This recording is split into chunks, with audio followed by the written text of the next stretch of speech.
Bien, bonjour à tous, il est 17 h, donc on va commencer notre atelier. Donc bienvenue dans l'atelier Acquérir à tout quel prix.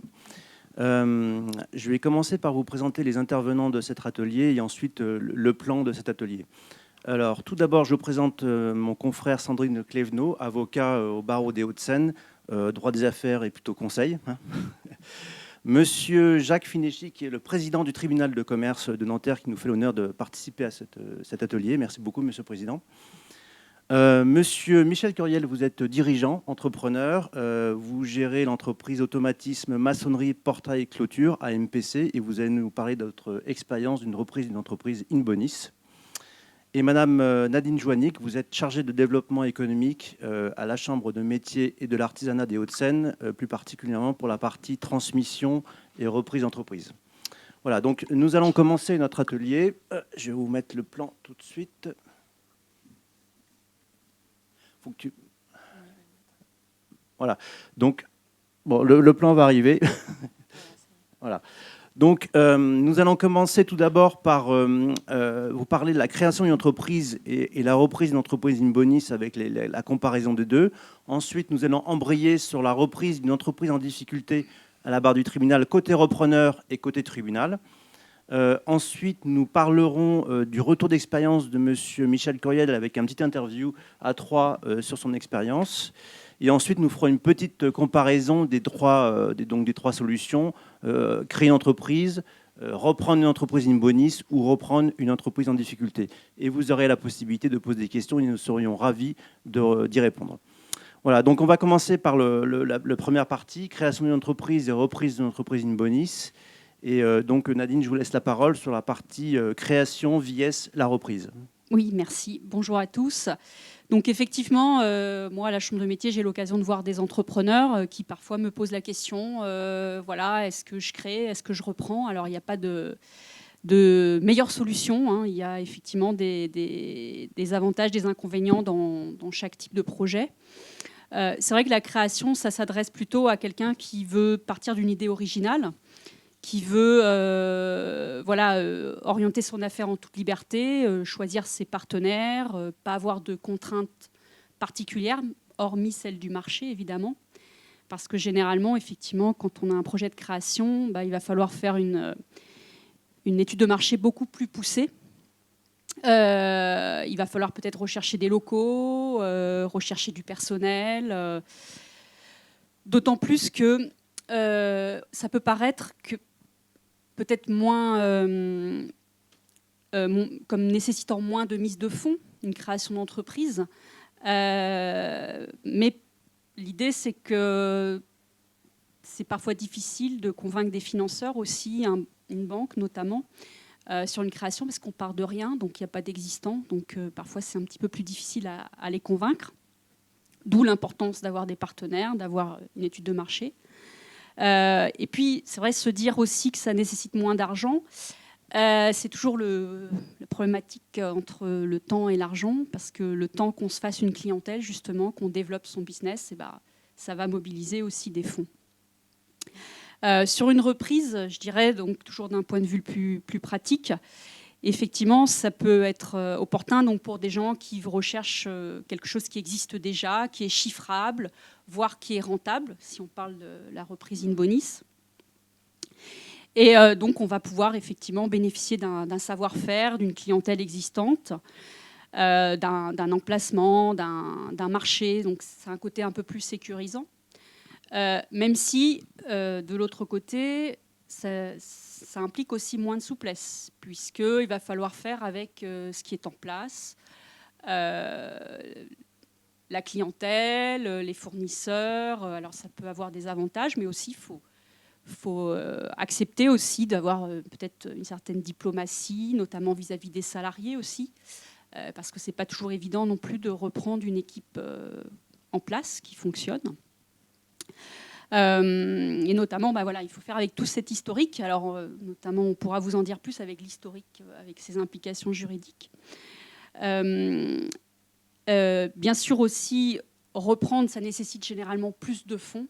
Évidemment, on est sur des projets plus onéreux. Mais c'est vrai que aussi ça peut être plus facile de convaincre justement des partenaires financiers avec cet existant. Après aussi, j'ai envie de dire que parfois le fait de créer ou reprendre, ça peut dépendre du secteur d'activité. Pour ce qui est de l'artisanat, des activités de proximité, par exemple, moi je peux voir dans le domaine de la restauration, par exemple, parfois c'est plus simple de reprendre parce que il n'y a pas toute cette complication. Est-ce que ça va être autorisé par la copropriété de faire telle ou telle activité? Est-ce que c'est déjà équipé d'une extraction, par exemple? Dans le domaine aussi des activités de proximité type boulangerie, boucherie, parfois ça peut aider d'avoir déjà un emplacement, d'avoir déjà un laboratoire tout prêt. On a aussi parfois des questions aussi de réglementation, toujours des activités de proximité. Je pense à des garages, par exemple, où c'est très difficile d'implanter un garage pour des questions environnementales, de réglementation. Les pressings également, pour parler de ces activités artisanales. Donc aussi, voilà, ça peut être aussi l'activité qui fait choisir tel ou tel projet. Il y a aussi une chose sur laquelle je voulais revenir, c'était sur donc j'ai beaucoup parlé du côté financier des choses, et effectivement, notamment sur la reprise, on va pouvoir, donc, je vous dis, travailler sur un existant, mais justement, il va falloir déterminer un élément très important, c'est quelle est la valeur de cet existant, de cette entreprise. Et donc, ça va être très important de bien cerner la fourchette de prix, parce qu'après, derrière, évidemment, il va falloir emprunter et rembourser sur cette base de prix. Voilà ce que je voulais dire. Merci beaucoup. Vous aviez encore un petit peu de temps, si vous vouliez. Mais... Non, mais on n'est pas... Parfait. Concernant, alors là, merci beaucoup pour les explications. On vient de voir un peu de manière en fait opérationnelle, oui. Financière. Voilà. Maintenant, Sandrine, qu'en est-il des aspects juridiques d'une entreprise, de la reprise d'une entreprise in bonis, donc en bonne santé? Oui. Alors sur la reprise, il faut savoir qu'il y a deux moyens possibles pour effectuer une reprise d'entreprise. Tout d'abord, il y a la cession de fonds de commerce. Et ensuite, l'autre alternative, c'est l'achat des titres de la société qui exploite. Alors, comme le dit le nom de la deuxième option, il est bien évident que si vous avez une activité, et comme ça se trouve parfois au niveau des entreprises artisanales, qui est exercée par un entrepreneur individuel, il n'y aura qu'une seule possibilité, ça sera le rachat du fonds de commerce. Alors, les différences sur ces deux reprises, parce qu'elles sont fondamentalement différentes, la première, la cession de fonds de commerce, c'est la transmission de l'activité en tant que telle, c'est-à-dire uniquement les actifs. Certes, les salariés sont également transmis, hein, ça peut inclure différents éléments, et notamment les éléments de rémunération sur la période antérieure. Mais ça, c'est à traiter dans l'acte de cession de fonds de commerce. Mais en tout cas, la cession de fonds de commerce, on va transmettre des actifs, on va transmettre la clientèle, qui va apporter tout ce qui est le chiffre d'affaires, le droit au bail, également le matériel. Et quand on parle de prix, on va ajouter bien évidemment le stock qui n'est pas pris en compte dans les éléments de fonds de commerce. Donc en fait, en général, on va parler d'éléments corporels et d'éléments incorporels. Donc ça, c'est la cession de fonds de commerce. La cession de titres, là, on va parler d'une reprise d'une société avec les actifs, mais aussi le passif. Donc on est sur une opération qui est beaucoup plus lourde, mais là, pour le coup, la personne qui va racheter la société va racheter les titres, et donc ce qui va être exploité, la personne qui exploite l'activité reste la même, c'est la société qui est rachetée. Donc il y a je dirais, une différence fondamentale, c'est qu'il va y avoir une forme de continuité quand vous faites l'acquisition des titres que vous n'aurez pas quand vous faites l'acquisition du fonds de commerce. Il faut savoir que sur une cession de fonds de commerce, très peu de contrats se poursuivent automatiquement. Vous avez le bail, normalement, qui va se transmettre, et encore à voir au niveau des clauses, mais normalement, il n'y a pas de difficulté sur le principe du transfert du droit au bail. Vous aurez le contrat d'assurance qui peut se poursuivre, le contrat d'édition. donc qui est une spécificité. Et puis, vous avez les contrats de travail des salariés, puisque tous les salariés qui sont rattachés à l'exploitation du fonds voient leur contrat de travail transmis. Mais pour le reste, tous les autres contrats ne sont pas transmis. Et ça peut poser un problème. Quand on parlait tout à l'heure de garage, sur une session de fonds de commerce de garage, par exemple, il y a des garages qui fonctionnent avec beaucoup de réparations qui sont agréées par des assureurs. Cet agrément, il est lié à la personne qui exploite le fonds de commerce. Si vous ne cédez que le fonds de commerce, l'agrément ne va pas forcément se transmettre.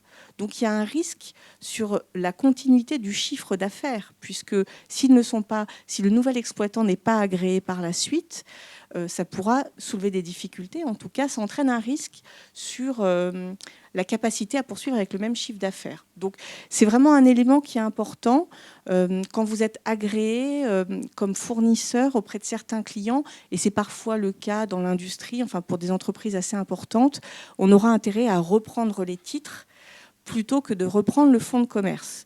Maintenant, comme vous l'avez compris, on transmet le passif. Donc il y a un risque qui est beaucoup plus important parce qu'on va transmettre tout l'historique. Et si, par exemple, il y a des problématiques au niveau des salariés, des heures supplémentaires qui n'ont pas été payées, etc., ou s'il y a eu des problématiques au niveau fiscal, le repreneur, lui, va s'exposer à ces risques-là puisque la société restera la même.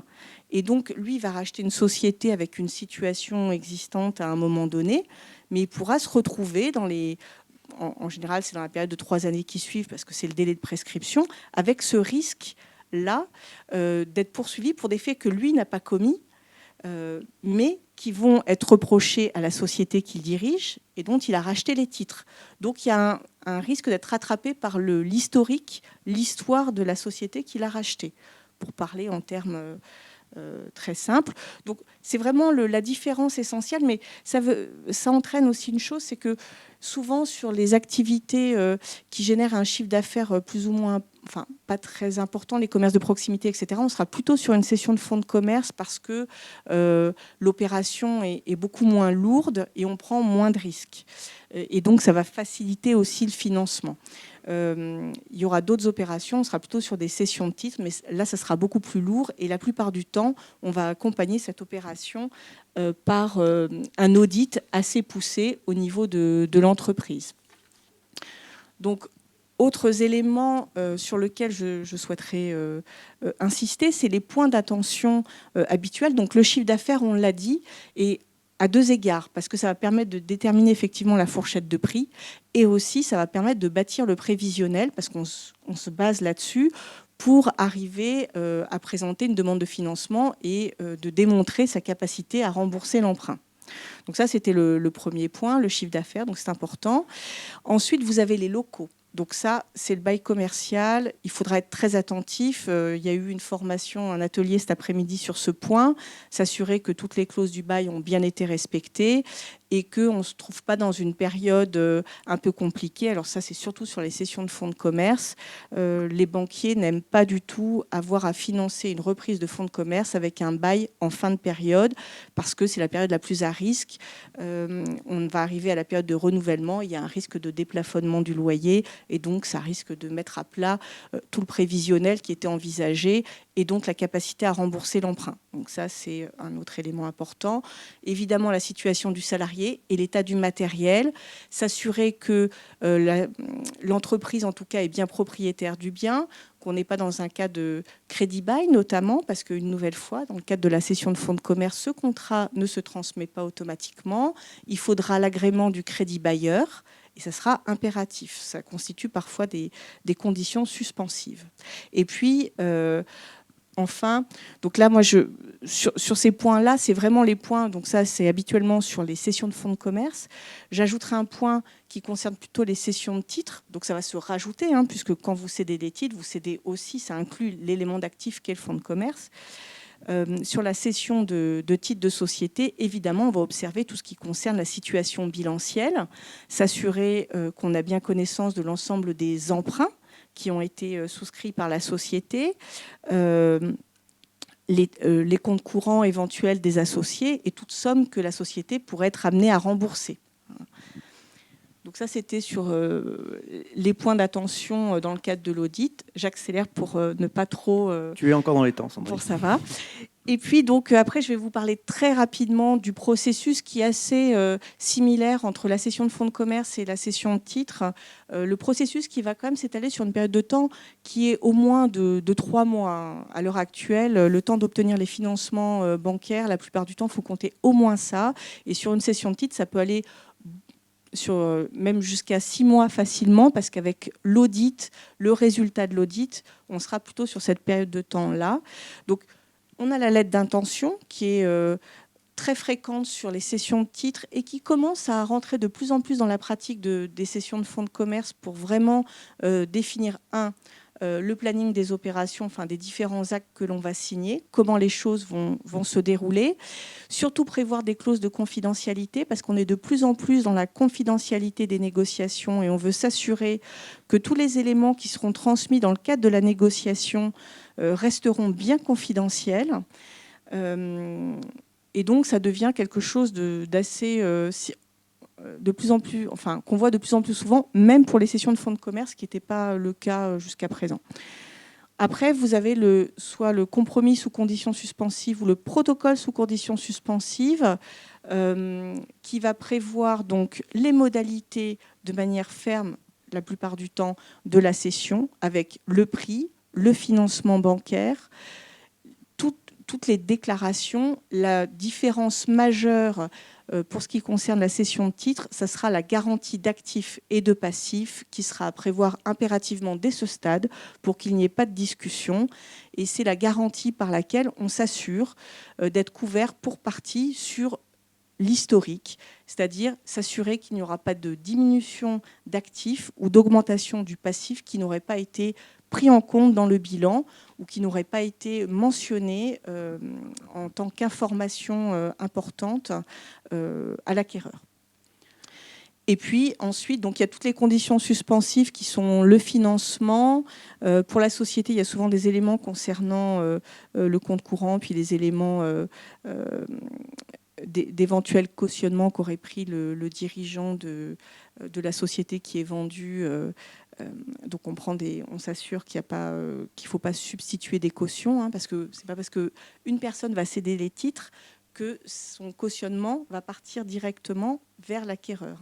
Il faudra prévoir cet élément-là. Et donc ensuite, l'acte de cession définitif qui va constater la vente.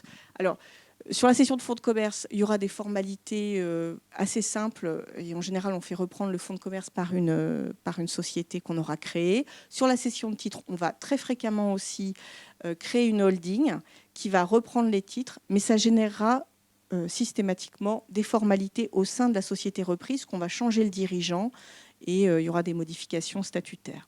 Voilà, je vous ai présenté le cheminement assez rapidement, mais on pourra voir avec les questions ensuite. Merci beaucoup Sandrine. On va passer à une toute autre opération qui est la reprise d'une entreprise en difficulté. Alors tout d'abord, je me rends compte que je ne me suis pas présenté. Donc je suis Arnaud Pédron, avocat du cabinet Tage de Deloitte Legal et je suis également membre du Conseil de l'ordre du barreau des Hauts-de-Seine. Alors sur la reprise à la barre du tribunal d'une entreprise en difficulté, nous allons d'abord regarder côté repreneur et ensuite avec Monsieur le Président côté tribunal. Donc je vais embrayer tout de suite sur le côté la vision de la reprise d'une entreprise en difficulté côté repreneur. Et je vais commencer par les étapes du plan de cession, puisque c'est ce qu'on appelle un plan de cession. Alors tout d'abord, il faut comprendre que la cible, pour qu'on puisse faire une offre de reprise à la barre du tribunal, il faut qu'elle ait déposé le bilan, qu'elle ait déposé une déclaration de cessation des paiements, et qu'une procédure collective soit ouverte au bénéfice de la cible. Je dis au bénéfice, parce que souvent on dit à l'encontre, mais en réalité c'est un bénéfice. Donc c'est souvent une procédure de redressement judiciaire, c'est ce qui est le plus adapté pour le plan de cession. Donc il faut d'abord attendre que la cible fasse l'objet d'une procédure de redressement judiciaire. À partir de là, l'administrateur judiciaire fait un état des lieux. Je résume très rapidement, mais s'ils se rendent compte rapidement que le dirigeant et l'actionnaire ne sont pas capables de mettre en place un plan de redressement, qu'on appelait avant le plan de continuation, qui consiste en fait à rembourser, je fais très simplement, rembourser les dettes sur 10 ans maximum.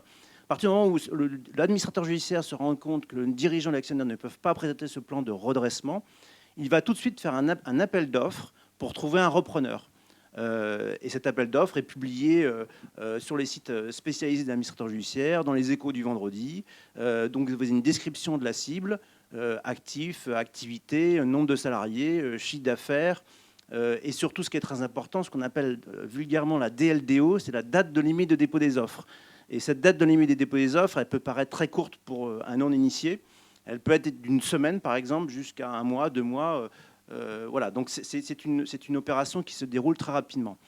À partir de là, un repreneur qui a identifié une cible après un appel d'offres d'un administrateur judiciaire peut présenter une offre. Alors, il va d'abord contacter l'administrateur judiciaire pour avoir un engagement de confidentialité, accéder au dossier de présentation qui est le plus souvent maintenant une data room électronique. Et à partir de là, avec ces conseils spécialisés en restructuring, j'insiste sur ce point-là parce que la reprise d'entreprise en difficulté n'a rien à voir avec ce qu'on vient de voir tout à l'heure, la reprise d'entreprise in bonis. Il y a tout un audit juridique, financier, social qui est fait.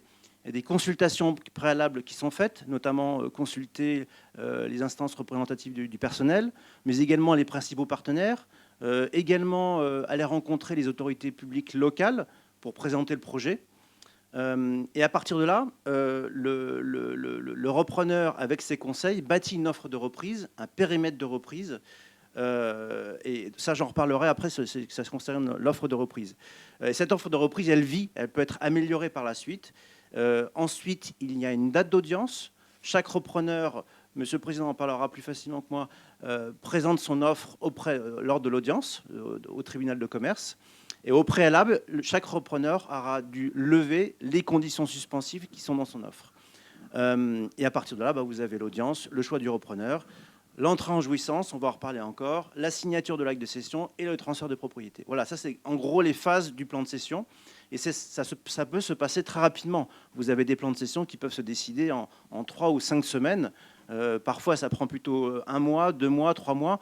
Mais par rapport à une reprise in bonis, il faut bien comprendre que c'est une reprise flash, éclair. Donc il faut être préparé, être bien assisté. C'est une opération très rapide.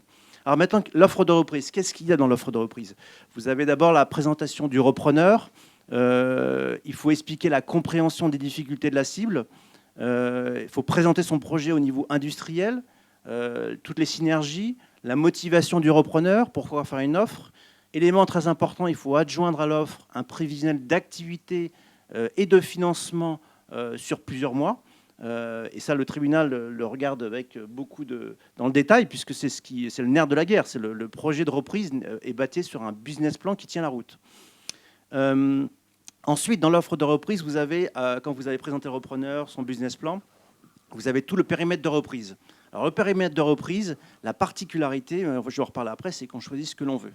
En fait, pour faire très simple, pour moi, quand vous faites une offre de reprise en plan de cession, vous prenez un panier, vous mettez ce que vous voulez dedans. Les contrats, les salariés, les actifs corporels, incorporels, les stocks, l'immobilier s'il y en a.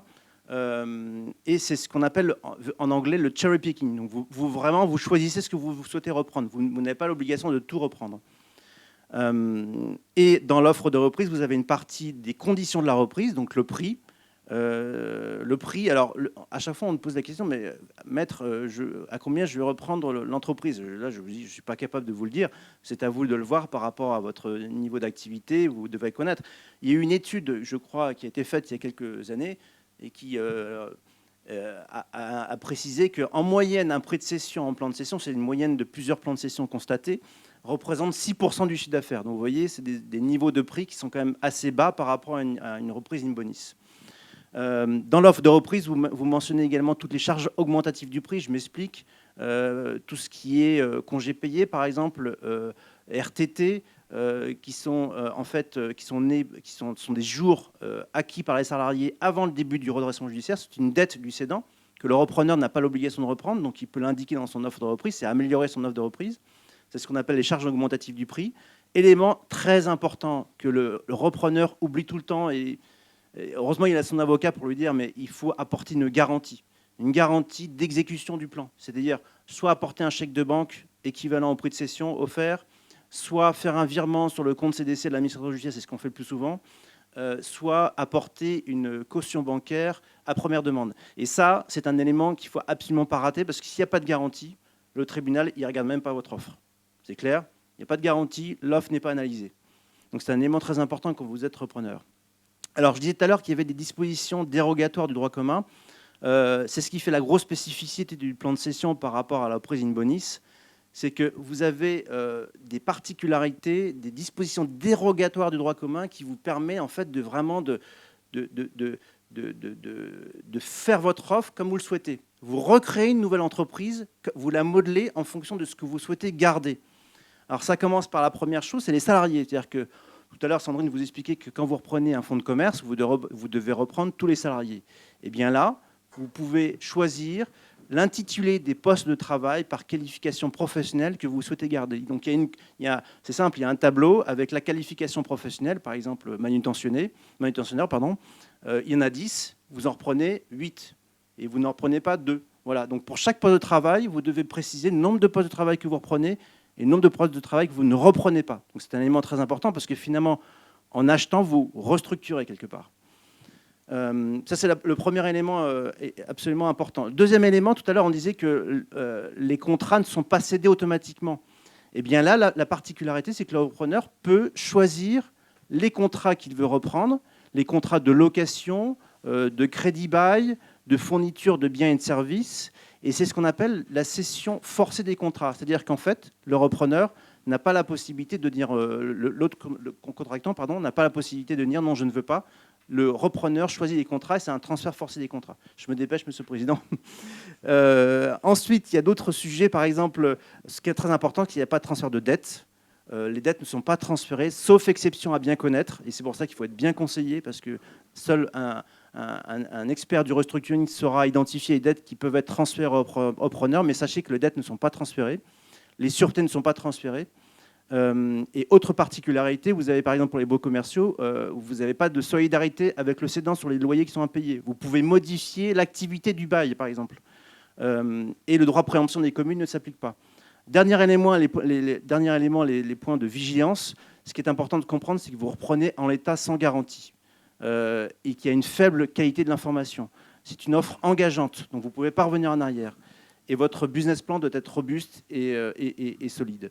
Et ce qui est important, c'est ce que je disais tout à l'heure, c'est d'identifier absolument les risques de transfert de dette et de sûreté, comme par exemple aussi les clauses de réserve de propriété à identifier, à neutraliser, les droits de rétention et les fiducies sur actifs. Voilà, j'ai été un peu long, Monsieur le Président, je suis désolé, mais on va voir du côté maintenant, cette fois-ci, la reprise du côté tribunal. Voilà. Monsieur le Président, je vous laisse la parole. Merci. Bonjour à toutes et à tous. Donc pour parler d'abord de l'audience, donc on est dans le cadre, on l'a vu, d'une procédure de redressement judiciaire ou dans le cadre d'une procédure de liquidation. Dans le cadre d'une procédure judiciaire, on est à l'issue d'une période d'observation en général qui a pu durer entre 6 mois et 12 mois. Et on a abouti à la conclusion que la meilleure solution était de céder l'entreprise, soit sous forme de titre, très rarement, mais plutôt sous forme de cession de fonds de commerce.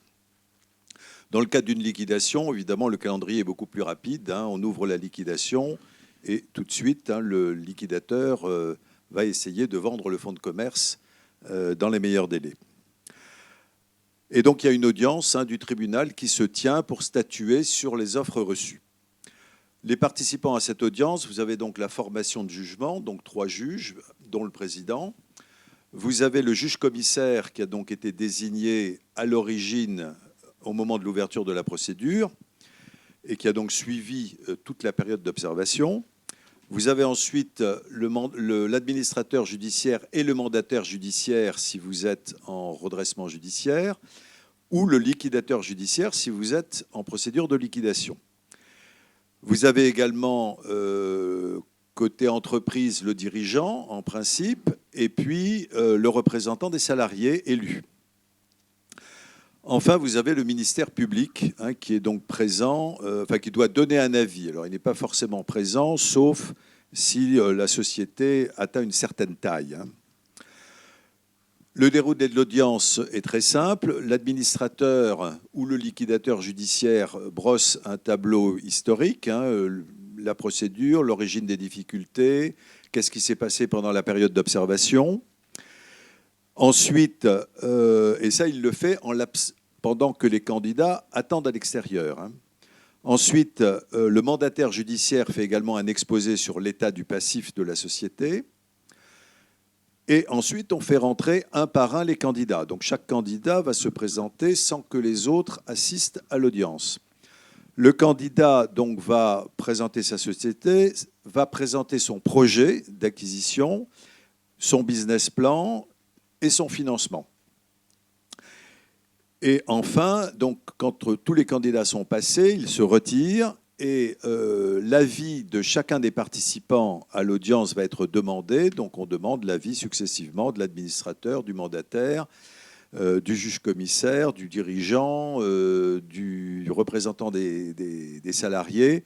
Et pour finir, puisque c'est toujours dans cet ordre que ça se passe, on finit par l'avis du ministère public. Ensuite, donc, le tribunal clôt les débats et annonce une date de mise à disposition du jugement, qui est donc en général à huitaine. Alors, comment se fait le choix du repreneur ? En fait, il y a deux choses. Un, les conditions de recevabilité des offres.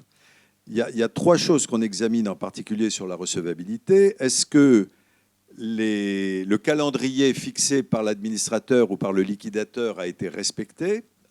À défaut, si une offre a été déposée, par exemple, hors délai, elle va être purement et simplement éliminée. Deuxièmement, est-ce qu'on a eu un chèque de banque du prix ou d'autres moyens dont a parlé Maître Pédron tout à l'heure. S'il n'y a pas de chèque de banque, pas de garantie, l'offre est également éliminée. Et troisième chose, y a-t-il encore des conditions suspensives ou pas ? Car il ne faut pas qu'il y ait de conditions suspensives. À défaut, là encore, l'offre est éliminée. Quels sont alors les critères de choix ? Il y a trois critères que définit le Code. Le premier, c'est la pérennité de l'activité. Le deuxième, c'est le maintien de l'emploi. Et le troisième, c'est l'appurement du passif. Alors, le Code ne dit pas quel est le plus important, comment ils font les pondérés. Et je dirais que chaque tribunal a un petit peu sa vision. En ce qui concerne Nanterre, moi, personnellement, j'accorde d'abord une importance à la pérennité de l'entreprise, parce que ça ne sert à rien de prendre la meilleure offre en offre d'emploi, en termes d'emploi, si 6 mois après, on a un repreneur pas très qualifié qui est obligé de licencier tout le monde. Donc le plus important, c'est la pérennité. Ensuite, évidemment, le maintien de l'emploi est très important. Et l'appurement du passif, bien sûr, il faut que le prix peut être un peu inférieur à celui d'un candidat qui serait moins intéressant d'un point de vue de la pérennité, mais il faut que le prix soit quand même adapté. Dernier point, vous pouvez être en concurrence avec un plan de continuation. Il peut arriver qu'en même temps, il y ait des plans de cession donc, qui soient proposés par des candidats, comme on l'a vu, mais que le dirigeant lui-même ait conçu un plan de redressement ou un plan de continuation. Le Code prévoit qu'on doit en principe donner la priorité au plan de redressement ou au plan de continuation, mais évidemment sous réserve qu'il soit crédible. Et ça, c'est encore le rôle du tribunal de vérifier ça. Modalité d'exécution de la cession. Bon, on l'a vu souvent, il y a une société qui va se substituer au candidat, puisqu'il va créer une société spécialement pour reprendre le fonds de commerce ou pour reprendre les titres. La date d'entrée en jouissance, c'est en général la date du jugement, bien que, évidemment, les actes proprement dits de cession interviennent beaucoup plus tard, souvent 3 ou 4 mois plus tard, mais dès le jugement, le candidat choisi reprend l'activité et l'exerce sous sa totale responsabilité. Dernier point, ça a été déjà un petit peu évoqué, la neutralisation de certaines prérogatives. Par exemple, la surenchère des créanciers sur le prix du fonds de commerce, avec des créanciers nantis, quand on voit un fonds de commerce de façon naturelle, si je puis dire, peuvent surenchérir. Là, ce droit est neutralisé. Le droit de préemption, on l'a vu, du Code de l'urbanisme est également neutralisé. Par contre, on doit respecter les clauses contractuelles. Par exemple, s'il y a des titres qui font partie des actifs cédés et que la société en question a des statuts qui prévoient un droit de préemption ou un droit d'agrément, eh bien, il faut respecter ce droit de préemption ou droit d'agrément pour les autres actionnaires de la société en question. Quatrièmement, donc, les interdictions temporaires. Donc, très souvent, on met ce type d'interdiction dans le jugement. Ce sont des interdictions en général pour 2 ans, mais ça peut être un peu plus. Et ça concerne 2 choses. Le fait que la vente de certains biens soit interdite. Donc, on ne peut pas revendre le fonds de commerce, on ne peut pas revendre peut-être certains biens immobiliers pendant une période de 2 ans, par exemple. Et ça peut être également... Et donc, une autre interdiction, c'est l'interdiction de licenciement pour motif économique, là aussi souvent pour une période de 2 ou 3 ans. Pour éviter, évidemment, qu'un candidat ait annoncé qu'il allait garder tous les salariés, mais que 3 mois plus tard, il licencie encore plus de monde que celui qui avait prétendu, enfin, qui avait fait une offre plus raisonnable en ne reprenant pas tous les salariés. Le jugement de cession donc, intervient à peu près 8 jours après, donc c'est un document en général assez fourni. Et dans sa décision, ce qu'on appelle le dispositif, il va être très détaillé. On va d'abord éliminer toutes les offres qui ne sont pas recevables. On a vu les critères de recevabilité tout à l'heure. Et on va ensuite détailler totalement la décision. Donc, quel est le candidat retenu? Est-ce qu'il peut se substituer à une société? Quel est le prix par type d'actifs vendus? Quels sont les contrats qui sont repris? Quels sont les salariés qui sont repris? Dans quelles conditions ces salariés sont repris? Est-ce que, par exemple, le 13e mois qui leur est dû est repris ou pas? Est-ce que les primes qui n'ont pas encore été payées sont repris ou pas? Les inaliénabilités d'actifs dont on a parlé, les non-licenciements et la date de jouissance. Voilà, ce sont les principaux points qui sont traités dans le jugement. Dernier sujet, l'inexécution de plan. Qu'est-ce que se passe quand le plan n'est pas respecté? Eh bien, ça peut aller jusqu'à la résolution du plan ou la résolution de certains actes qui étaient interdits. Par exemple, s'il y a une vente d'actifs qui avait été interdite, eh bien, il y aura nullité de cet acte de cession et le prix payé restera acquis à la société néanmoins. Donc, il faut faire attention effectivement à ça. Enfin, le prix payé à l'origine, bien sûr, restera acquis à la société. Alors, quand il arrive qu'on ait effectivement besoin de modifier de façon substantielle les objectifs et les moyens du plan, là, je reprends la terminologie du code, eh bien, il faut que ce soit à la demande du cessionnaire et c'est le tribunal qui en décide. Si, par exemple, les affaires vont très mal, il y a un problème particulier, eh bien, peut-être qu'on pourra autoriser des licenciements qui n'étaient pas autorisés ou la cession d'un fonds de commerce qui n'était pas autorisé. Voilà. Merci beaucoup, Monsieur le Président. On aura l'occasion d'en reparler puisqu'on va comparer ensuite la reprise in bonis et la reprise d'entreprises en difficulté. On a encore plein de choses à dire. Maintenant, je vais laisser la parole à Sandrine, Nadine et Monsieur Curiel concernant votre expérience, Monsieur Curiel. Et je pense qu'il y a des questions à votre attention. Alors, je crois savoir justement, vous n'étiez pas intéressé sur la reprise à la barre. Mais en tout cas, la question de la création de la reprise in bonis s'était posée pour vous. Alors oui, moi au départ, en fait, j'étais sur une idée de création d'entreprise parce que je me projetais absolument pas dans la reprise d'une entreprise. Je ne savais pas du tout comment ça fonctionnait ni comment faire jusqu'à ce que je rencontre des gens du CRA, qui est une association de cédants et de repreneurs d'affaires, où là, je me suis rendu compte que la reprise était peut-être beaucoup plus adaptée pour moi, puisqu'à 50 ans, reprendre une entreprise, créer de toutes pièces une entreprise avec la création du volant de clientèle, l'augmentation, la montée en puissance, ça allait prendre un certain nombre d'années. Et je ne me voyais pas du tout repartir de zéro. Donc la reprise était plutôt adaptée. Donc, après, il fallait en effet rentrer dans ce sujet-là. Et le CRA m'a beaucoup aidé dans ce sens-là, en fait. Oui, c'était Voilà. la question d'après. C'était est-ce que vous vous êtes formé? Donc on le comprend, oui. Est-ce Oui. que ça vous a vraiment servi? Alors oui, ça a servi de plusieurs manières. Parce que déjà, reprendre une entreprise, oui, c'est une belle idée. C'est comme la création, créer dans quel secteur d'activité, reprendre dans quel secteur d'activité. Donc le CRA, la formation du CRA qui se fait sur 3 semaines, déjà le premier point, c'est que ça nous amène à forcément beaucoup réfléchir sur le projet, sur le cadrage, quelle cible on va rechercher, quel secteur d'activité, quelle taille d'entreprise, quel secteur, dans quel lieu géographique, pour pouvoir ensuite pouvoir faire ses recherches et cibler ses recherches d'entreprise. Alors, ensuite, la formation, ça aide aussi à définir déjà sur une première lecture de bilan, si oui ou non la cible va être intéressante pour nous, si elle va correspondre ou pas. Et ensuite, elle sert aussi, lorsqu'on va avoir un premier entretien avec le dirigeant d'entreprise, déjà d'avoir une idée en ressortant si ça vaut le coup d'approfondir ou ça vaut pas le coup d'approfondir. Donc ça fait gagner beaucoup de temps par rapport à ça. Et sur les étapes suivantes, la formation aussi aide beaucoup, puisqu'en fait, on nous conseille beaucoup et on insiste lourdement là-dessus, sur le fait d'être bien accompagné pour cette phase, et notamment accompagné d'un expert comptable et d'un juriste, d'un avocat, pour pouvoir lever tous les doutes. Et c'est vrai que pour être passé par là, c'est des étapes qui sont importantes.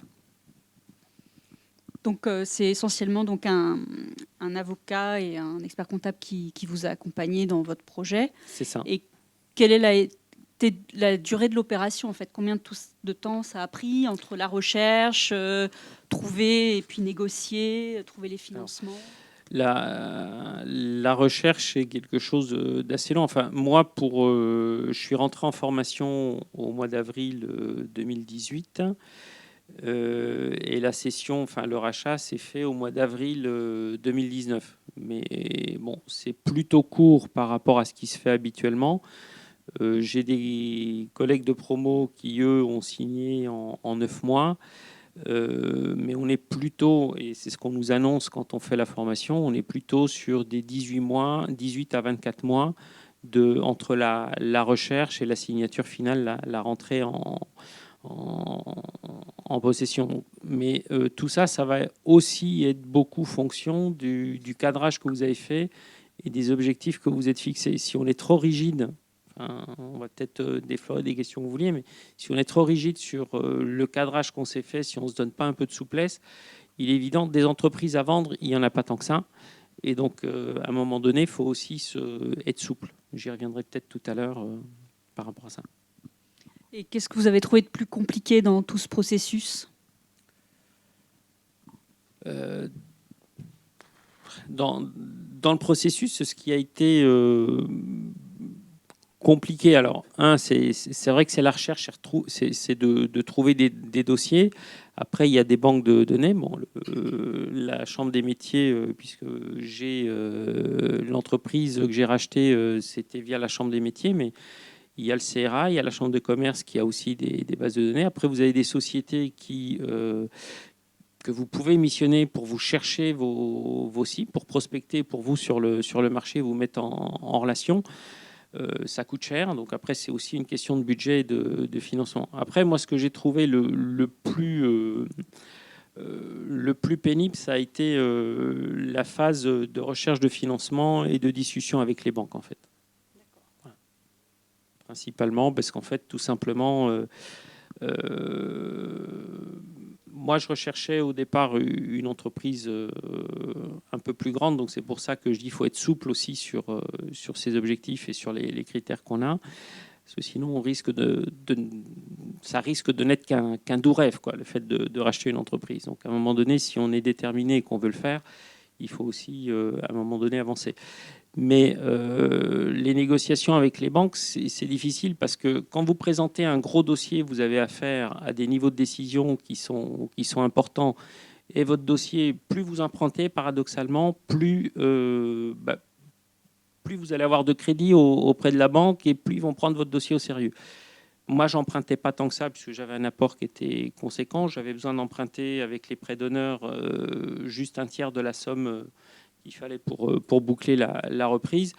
Et en fait, vous restez avec des contacts au niveau des banques qui sont des chargés de clientèle, qui sont débordés, donc qui sont intéressés par votre dossier, mais comme en fait, ils n'ont pas du tout le temps à consacrer à votre dossier, quand vous les rappelez 15 jours après, rien ne s'est fait, rien n'a avancé. Et si, votre dossier nous intéresse. Mais oui, mais j'aimerais bien qu'on avance parce que là, le temps court et j'ai des deadlines. Quand vous avez fait un compromis de vente avec des dates étapes que vous devez respecter, avec des pénalités à la clé. Et c'est ce qui m'est arrivé. Hein. Moi, à cause des banques, j'ai perdu 20 000 euros, voilà, tout simplement. Voilà, donc ça a été la partie la plus compliquée. Enfin, les pénalités ne sont pas systématiques aussi, mais c'est vrai que après, tout est question de négociation Tout à aussi, et surtout quand vous reprenez une entreprise très recherchée. C'est ça. Donc, est-ce qu'il y a eu un accompagnement du cédant et qu'en avez-vous pensé ? Alors oui, il y a eu un accompagnement du cédant. Enfin, moi, l'entreprise que j'ai rachetée, c'est une petite entreprise. En fait, au départ, je recherchais une entreprise plus grosse et plus structurée parce que n'étant pas issu du métier, je voulais avoir les compétences au sein même de l'entreprise pour pouvoir m'appuyer dessus et m'occuper plus de la partie management et gestion de l'entreprise au quotidien, développement commercial. J'ai racheté une entreprise, en fait, je cherchais une entreprise de 6 à 7 salariés. J'ai racheté une entreprise avec 2 salariés, en fait. Voilà, donc beaucoup plus artisanale, avec beaucoup plus de choses qui sont dans la tête du patron de l'entreprise et beaucoup moins de structure. Donc en fait, l'accompagnement, si j'ai racheté l'entreprise, c'est aussi parce que j'ai été convaincu que j'allais avoir un accompagnement du cédant et un réel investissement. Donc on a eu le feeling est très bien passé avec le cédant, et donc c'est ce qui m'a convaincu d'avancer, et il y a eu un accompagnement. Alors après, il ne s'est pas forcément passé comme je l'aurais souhaité, et même si tout s'est très bien passé avec lui, aujourd'hui on est fâché. Donc voilà. Mais ça fait partie de la vie, quoi qu'il en soit. Mais oui, il y a eu un très gros investissement de sa part pendant l'accompagnement, pas forcément sur les points, c'est pour ça que ça ne s'est pas passé comme je voulais, pas forcément sur les points sur lesquels moi j'étais particulièrement demandeur, qui était par exemple la façon dont il construisait ses devis, des choses comme ça. Voilà. Et du coup, alors vous avez déjà alerté sur différents points. Donc, vous avez parlé du financement, vous avez parlé de la difficulté à trouver l'affaire, d'être souple, etc. Mais est-ce que vous souhaiteriez insister sur certains points d'intention pour les futurs repreneurs, vraiment des choses sur lesquelles être vigilant? Alors, moi, avec le recul maintenant, si j'ai quelques points d'attention à donner ça va être de bien cadrer son projet, parce que vous risquez de perdre beaucoup de temps dans vos recherches si vous n'avez pas cadré. Vous allez partir dans tous les sens et vous n'avancerez pas. Donc plus vous avez cadré, plus vous avez une idée, tout en restant relativement flexible, hein, mais plus vous avez une idée sur ce que vous recherchez, mieux vous allez focaliser votre énergie et votre recherche. Ensuite, c'est suivre également votre intuition, parce que vous allez rencontrer, vous allez peut-être voir une annonce, ou vous allez peut-être entendre parler d'une entreprise qui est à vendre, et elle n'était peut-être pas dans votre cadrage, mais tiens, ça vous interpelle quelque part, et ça vaut le coup de creuser, parce que vous n'êtes pas à l'abri d'une bonne surprise et d'une bonne rencontre avec un chef d'entreprise avec qui ça va bien se passer, où le courant va bien passer, et vous allez vous dire pourquoi pas finalement. C'est pas ce secteur-là que je recherchais, mais allons-y. J'ai des camarades de promo à qui c'est arrivé, et aujourd'hui, quand on échange, ça se passe très très bien. Et ils en sont ravis. Voilà. Après, dans les points complémentaires, c'est les conseils sont là, ils sont là pour conseiller. Je dirais que celui qui décide, c'est quand même avant tout vous, et c'est vous qui prenez les risques. Les conseillers sont là pour vous alerter, même s'ils insistent beaucoup. Je dirais qu'il faut aussi suivre son intuition et savoir prendre de la hauteur par rapport aux conseils qui vont vous être donnés. Et ça veut dire tout simplement mesurer le réel risque, les interroger aussi et les challenger sur la réalité du risque, parce que le juriste, il est dans son rôle, ou l'expert comptable, il est aussi dans son rôle d'alerter, mais le risque, c'est vous qui le prenez, et par rapport à un secteur d'activité donné, le risque ne va pas être le même que par rapport à un autre secteur d'activité. Donc, c'est à vous de le mesurer et de dire, OK, si j'y vais, je suis alerté, je sais ce qu'il en est, je prends mes responsabilités aussi. Voilà. Les points principaux sont ceux-là. Après, j'irai un dernier point qui me paraît important, c'est de pas faire l'erreur que j'ai commise moi avec mon cédant, qui est la cause de notre discorde. C'est que j'ai eu la gentillesse de lui laisser son téléphone portable, et parce que tout se passait bien, il m'a, comme souvent dans l'artisanat, le téléphone personnel et le téléphone professionnel sont le même. Et donc, j'ai eu la gentillesse de lui laisser. Et je me suis aperçu, après quelques mois, que les appels n'étaient pas renvoyés vers moi, mais étaient traités en direct par le cédant. Donc, bon, on a réglé ça gentiment, mais j'aurais préféré ne pas en passer par là. Voilà. Merci. Merci beaucoup à tous les trois. Ce que je vous propose maintenant, c'est d'essayer de faire une petite comparaison entre les trois possibilités. Donc, créer une entreprise, reprendre une entreprise in bonis, donc en bonne santé, et reprendre une entreprise en difficulté. Je pense qu'on peut essayer d'en parler chacun, enfin voir ce qu'il en pense chacun. Moi, j'ai vu plusieurs thèmes qui pourraient vous donner des idées de discussion. Le calendrier, première chose. Je pense qu'au niveau du calendrier, c'est très différent entre ces trois options. Ce qui se passe avant et après l'acquisition. Voilà, bon, pour la création d'entreprise, c'est un peu différent, mais quand on parle repris entreprise en difficulté ou in bonis, il y a des grosses différentes de phases entre avant et après l'acquisition.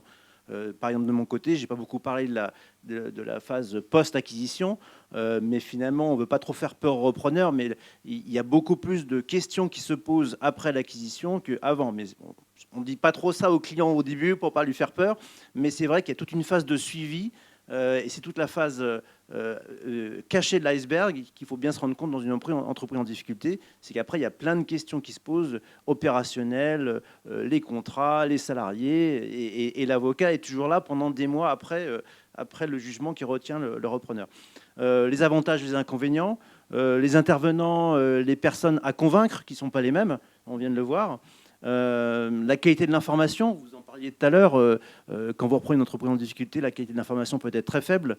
Alors, juste avant de vous laisser la parole, il y a aussi, dans la reprise d'entreprise en difficulté, vous avez une autre option qu'on appelle le prép-accession. Je vais dire très rapidement ce que c'est. En fait, c'est un outil hybride qui permet en fait de préparer l'offre de reprise dans une procédure de conciliation, une procédure amiable et confidentielle.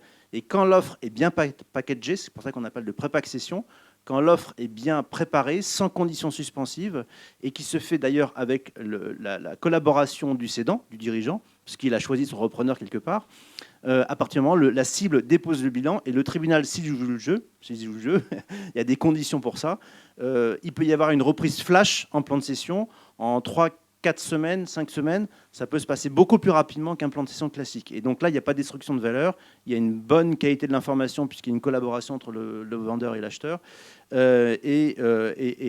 Par contre, la contrepartie, c'est que dans ces cas-là, généralement, le prêt de cession est plus important que ce qu'on constate quand il y a une concurrence avec d'autres repreneurs. Vous voyez, donc il y a plein de choses.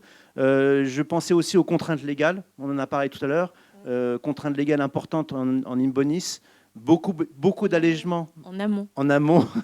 Mais parce qu'on n'a pas ces restrictions, par exemple, sur le licenciement dont vous parliez tout à l'heure, des salariés ou ces obligations justement postérieures. Il y a une plus grande liberté, je pense, après. Mais par contre, il y a eu des contraintes avant. Pour ce qui est post, en fait, ce n'est pas des problèmes de liberté, c'est juste qu'il y a des problèmes à gérer. Voilà, des problèmes à gérer dans l'entreprise en difficulté après l'acquisition. Non, mais tout à l'heure, vous disiez qu'on ne pouvait pas, il pouvait y avoir des interdictions de licencier. Oui, tout à fait. Moi, je pense plutôt à ça. Alors ça, oui, tu as complètement raison. Monsieur le Président l'a très bien dit. Vous avez, quand vous êtes repreneur, souvent dans les jugements qui arrêtent les plans de cession, une mesure de ce qu'on appelle une clause d'inaliénabilité, une mesure d'inaliénabilité. Donc en fait, le repreneur, quand vous êtes repreneur, mettez-vous à la place du repreneur, vous ne pouvez pas revendre vos actifs pendant 2 ans. Et souvent, les tribunaux imposent aussi aux repreneurs l'interdiction de faire des licenciements pour motif économique pendant 2 ans aussi. Donc vous voyez, c'est aussi des particularités. Alors je vous laisse peut-être aussi dire ce que vous en pensez, parce que je parle tout seul pour l'instant, mais si vous avez, peut-être Monsieur le Président, si vous voulez peut-être dire un mot sur la comparaison entre la reprise in bonis plutôt et la reprise non in bonis en difficulté. Oui, voilà. Peut-être à la reprise, parce que la création Ouais, prendre votre micro. Je reprends le micro. Donc, comparaison de la reprise à la barre par rapport à la reprise in bonis. Bon, les plus sont assez évidents. Le prix d'abord, parce que c'est vrai qu'on paye moins cher une affaire à la barre que quand on la négocie in bonis. Le picking qu'a mentionné Maître Pedron, picking des salariés, picking des contrats, picking des actifs, et la neutralisation de certaines prérogatives des tiers. On l'a vu tout à l'heure, le droit de préemption du droit de l'urbanisme est neutralisé, il n'y a pas de surenchère possible sur la vente du fonds de commerce de la part des créanciers nantis, etc. Donc ça, ce sont les plus. Les moins, eh bien, c'est d'abord c'est une affaire en difficulté. Donc ça veut dire qu'il y a un dirigeant qui a échoué. Donc qui vous dit que vous serez meilleur que le dirigeant qui a échoué? Il y a quand même un vrai challenge. Et puis vous n'avez pas de garantie de passif, a priori. Les audits ou les due diligence, comme on dit en termes anglo-saxons, sont limités à la fois dans le temps et en qualité. Et puis vous avez ces deux interdictions temporaires que vient de rappeler Maître Pedron sur le non-licenciement et sur l'inaliénabilité de certains actifs. Donc ça, ce sont les moins. Alors, ceci dit, je pense que l'essentiel, c'est d'avoir un bon projet stratégique. Monsieur Curiel l'a évoqué tout à l'heure. C'est important que quand vous voulez faire une opération, vous sachiez, vous l'ayez bien analysé d'un point de vue stratégique. Quel est son intérêt? Est-ce que, en termes de clients, en termes de produits, est-ce qu'il y a des synergies possibles avec ma propre activité? Toute cette analyse stratégique est très importante. Si elle est de mauvaise qualité, vous ferez une mauvaise acquisition. Et ça, c'est un point commun aux trois sujets. Ça, c'est créer, un point commun. Reprendre une entreprise en bonne santé ou reprendre une entreprise en difficulté. Le point commun, c'est un bon projet. Voilà, il faut avoir un bon projet, ça c'est clé. Vous savez qu'il y a énormément d'acquisitions qui sont des échecs. On dit qu'il y a 2/3 des acquisitions qui sont des échecs. Donc il faut le savoir. C'est quand même important. Et souvent, c'est parce que le projet stratégique n'est pas clair et mal ficelé. Le deuxième point qu'on cite assez peu, mais qui est très... Enfin, moi, j'ai fait beaucoup d'acquisitions dans ma carrière professionnelle avant d'être au tribunal, c'est de vérifier le fit des cultures. Si vous avez deux entreprises qui ne fitent pas d'un point de vue culturel, vous allez au-devant de gros problèmes. Des entreprises qui peuvent être, par exemple, très, très organisées, très rigoureuses, très on va dire, presque bureaucratique à l'excès, si vous voulez, avec une entreprise, au contraire, de créatifs, de gens qui se moquent un peu des procédures, qui inventent, qui innovent, etc. En général, le rapprochement se passe extrêmement mal, avec des départs et des problèmes. Donc le fit des cultures est extrêmement important, et donc ça aussi, il faut s'en rendre compte. La qualité du business plan, ça a été soulevé également par M. Curiel, qualité du business plan et du financement. Et puis, dernier point, il ne faut pas en faire une question d'ego. Il y a trop de dirigeants qui veulent devenir le plus gros, donc ils veulent absolument acquérir la société qui est en face d'eux. Ils vont monter au cocotier en termes de prix, et finalement, ça va être un échec. Donc au-delà, si vous voulez, des plus et des moins, on va dire techniques, qui ont été effectivement cités, je crois que ces 4 points sont très importants. Et on est tous d'accord sur le fait que le financement est important dans les 3 cas. Moi, je parle par exemple pour l'entreprise en difficulté.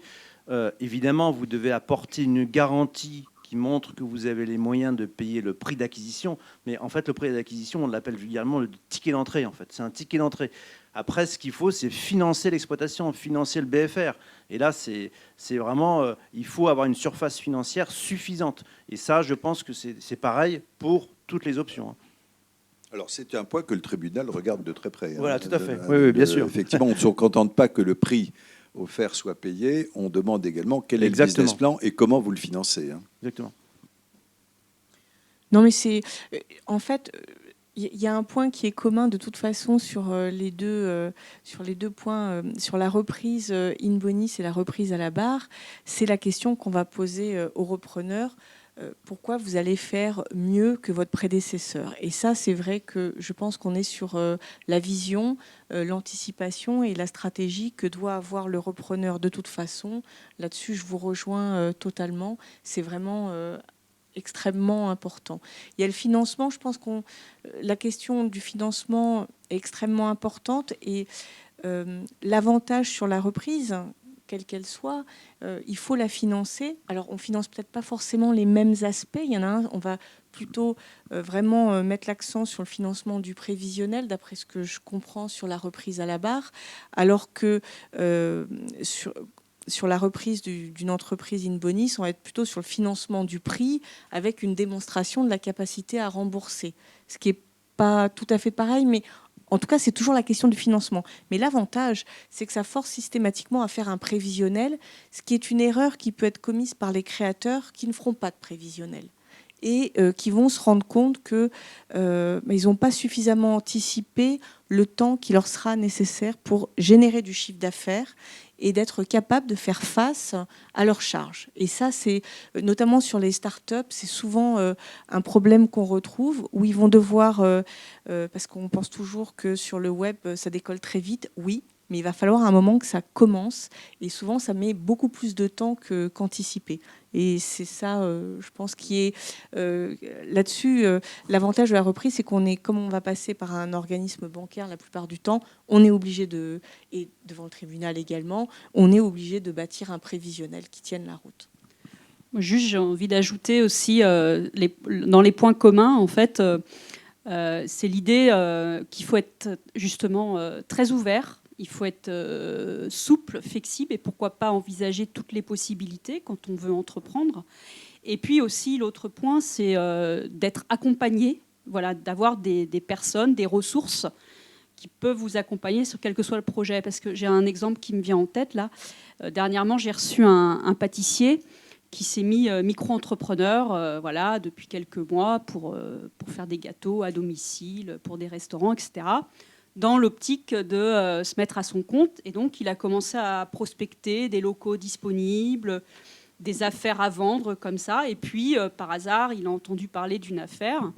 Donc, il est parti voir la dame de la pâtisserie qui était à vendre. Et elle lui dit, bah oui, effectivement, je suis en vente, etc. Je demande tel prix et tout. Il a fait une offre.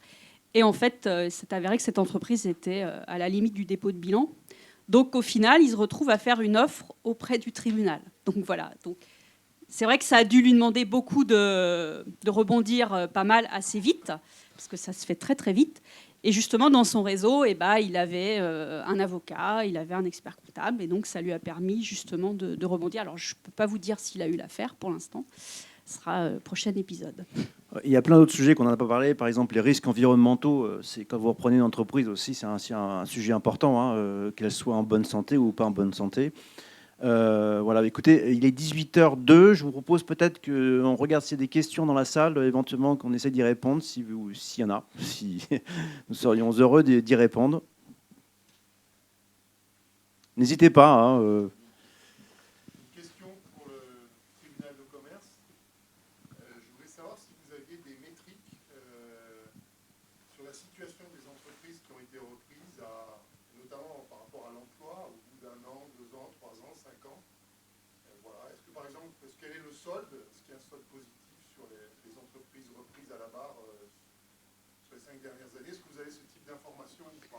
Alors non, malheureusement, on ne l'a pas parce qu'une fois que le jugement est rendu, par définition, les organes de la procédure sont déchargés. Hein, le juge commissaire n'est plus en activité, le tribunal non plus.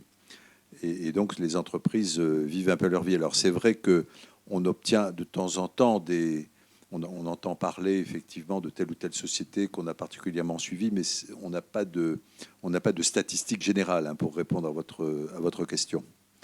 Donc je suppose que c'est un peu comme pour les acquisitions en général dont on parlait tout à l'heure, c'est-à-dire qu'il y a probablement finalement pas mal d'échecs, hein, parce que c'est vrai que reprendre une entreprise en difficulté, et notamment une entreprise qui a déposé son bilan, c'est quand même un certain challenge. Hein.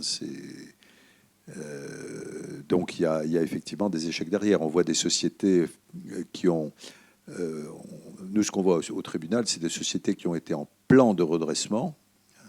Donc là, on continue à les suivre, puisque le juge commissaire suit le plan, et qui passent en liquidation au bout de 3 ou 4 ans en moyenne. Et avec je dirais qu'il y a plus de 50%, et même plutôt 60% de sociétés qui ont eu un plan de redressement qui finissent en liquidation au bout de 3-4 ans. Donc ça, effectivement, on a la réponse. Par contre, quand il s'agit de cession, là, je ne peux pas vous dire. C'est vrai qu'il manque un SAV, finalement, du plan de cession. Il manque un SAV. Oui, mais alors, le problème aussi, c'est que souvent, c'est une société qui acquiert une autre société, et donc, ça disparaît dans un nouvel ensemble. Bon, alors, si après, la société principale a des difficultés, est-ce que c'est la faute de l'acquisition ? Ça a pu contribuer, ou est-ce que c'est un problème plus général qui concerne la société mère, si je puis dire ?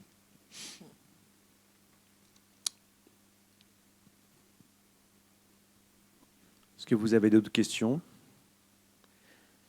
Une autre question qui m'est venue d'un point de vue comptable, vous parliez qu'il y avait des risques qu'on a du mal à évaluer, fiscal, social, quand on reprend une entreprise. Est-ce qu'on peut, pendant un laps de temps, quand on est repreneur, faire provisionner ce risque comptablement ? Alors, en tout cas, il faut qu'on en ait connaissance. On ne peut pas provisionner sans avoir un début d'éléments. Enfin, moi, je ne suis pas expert comptable, mais ça me semble être la logique. Théoriquement, il faut qu'il y ait eu soit un début, une demande de vérification au niveau fiscal, ou un courrier, ne serait-ce que d'un avocat pour enclencher une procédure ou une réclamation au niveau prud'homal. Donc, il faut que le risque soit existant. Non, la plupart du temps, ça va être un audit pour voir. Par exemple, vous avez un parc de véhicules qui est nécessaire pour aller voir vos clients. Vous pouvez vérifier si c'est de la location longue durée au niveau du kilométrage déjà où vous en êtes, savoir si vous n'êtes pas en dépassement du kilométrage. Et ça va faire partie d'un ensemble, d'un audit pour déterminer quels sont les risques qui sont susceptibles d'apparaître. Vous allez voir aussi la pratique qu'il y aura au niveau de la tenue du planning des salariés, de voir si les règles en la matière sont respectées ou pas. Donc l'audit, ça va être de revoir les contrats, puis aussi les pratiques au niveau du chef d'entreprise et des outils qu'il a. Je dirais surtout que la provision, vous la faites au travers de la garantie d'actifs passifs sur la base des audits que vous avez faits. Donc derrière, comptablement, vous ne provisionnez pas, mais par contre, vous avez une garantie d'actifs passifs. Oui. Ça va déterminer, en fait, sur la garantie d'actifs et de passifs, sur la cession de titres, l'audit va permettre de déterminer quel va être le plafond, parce que la plupart du temps, la garantie d'actifs et de passifs ne va pas jusqu'à hauteur du prix de cession. Ça va être une quote-part, 30, 25%, et après, vous avez une garantie de la garantie qui va être moindre, qui va être plutôt de l'ordre de 10%, mais ça dépendra des cas et ça dépendra des typologies d'activité.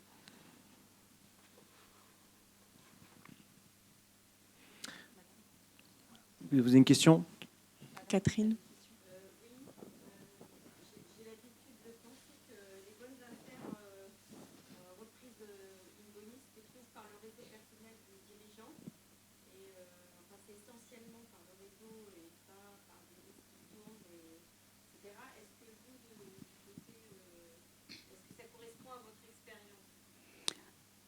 En fait, je dirais que effectivement, le marché de la reprise, il est très diffus. Monsieur Curel pourra peut-être confirmer. C'est un peu comme le marché de l'emploi, le marché de l'immobilier. Il y a plein de réseaux. Il y a de multiples réseaux. Il y a effectivement des sources, des bases de données, des sites internet, des magazines, etc. Mais après, ça peut être effectivement par l'intermédiaire de banquiers, de fournisseurs, d'avocats. Il y a beaucoup d'interlocuteurs, effectivement, parce que ce qu'on conseille aussi généralement aux chefs d'entreprise, c'est quand ils diffusent le fait qu'ils veulent vendre, effectivement, il faut une certaine confidentialité, mais en même temps, il faut quand même pouvoir en parler. Et ça peut aider, effectivement, dans son réseau de pouvoir en parler et d'identifier quelqu'un. Mais il y a aussi des choses qui sont tout à fait diffusées au grand public, entre guillemets, et tout à fait accessibles. Et concernant l'information sur les cibles à reprendre en difficulté, en fait, il faut savoir où chercher. Vous avez les sites des administrateurs judiciaires, des mandataires judiciaires, vous avez les journaux. de plus en plus sur Internet, sur LinkedIn. Et nous aussi, avocats, faisons des sélections d'appels d'offres que l'on sélectionne et que l'on présente un peu mieux. Par exemple, c'est ce que je fais moi, par exemple. Tout dernièrement, c'était un gros plan de session que j'ai fait grâce à cette sélection. Et un client polonais est venu nous chercher parce qu'il a vu notre sélection sur Google via son correspondant espagnol qui disait le français. Et du coup, ça fait une très belle opération puisque ça a été un plan de session où 100% des emplois dans la métallurgie ont été sauvés, 500 salariés. Et ça va être un des plus gros plans de session d'ailleurs de 2020. Mais voilà, donc vous voyez, il faut aussi provoquer, aider à faire en sorte que l'information circule. Et nous, du côté avocat, on le fait par rapport aux appels d'offres des administrateurs judiciaires qui, eux aussi, ont leurs canaux. Mais on essaie de vulgariser l'information pour faire, effectivement attirer des repreneurs. Alors, j'ajouterais juste, vous avez parfaitement raison quand vous dites que un chef d'entreprise ne va pas passer une annonce, dire je vends mon entreprise en 3x4 sur le périphérique, parce qu'évidemment, il a des salariés, il a des fournisseurs, il a des clients, il n'a pas envie que ça se sache non plus, donc c'est des choses qui restent confidentielles. Et évidemment, pour celui qui veut reprendre une entreprise, c'est difficile. Donc après, il y a des organismes comme la Chambre des métiers, comme la CCI qui eux vont passer des annonces, mais vous avez aussi, et c'est par là qu'on nous demande qu'on nous incite à passer quand on fait la formation au CRA, par exemple, c'est aussi de prendre son téléphone, de reprendre, de faire des sélections sur tout ce qui est infogreffe, pour pouvoir sélectionner les entreprises dans notre cadrage et de faire du phoning pour appeler les dirigeants d'entreprise directement. Et vous en avez qui rachètent l'entreprise comme ça, parce qu'en fait, tout simplement, ça va intéresser. Moi, j'ai été en contact dans le cadre de mes recherches avec une entreprise qui ne communiquait pas sur le fait qu'elle voulait vendre, mais effectivement, quand je suis allé voir le dirigeant, il était intéressé. Bon, il se trouve qu'on n'a pas fait affaire, mais voilà, donc il y en a. Est-ce qu'il y a d'autres questions ? Non, c'est bon. Écoutez, merci beaucoup. Merci aux intervenants. Merci à tous pour votre attention et très bonne soirée.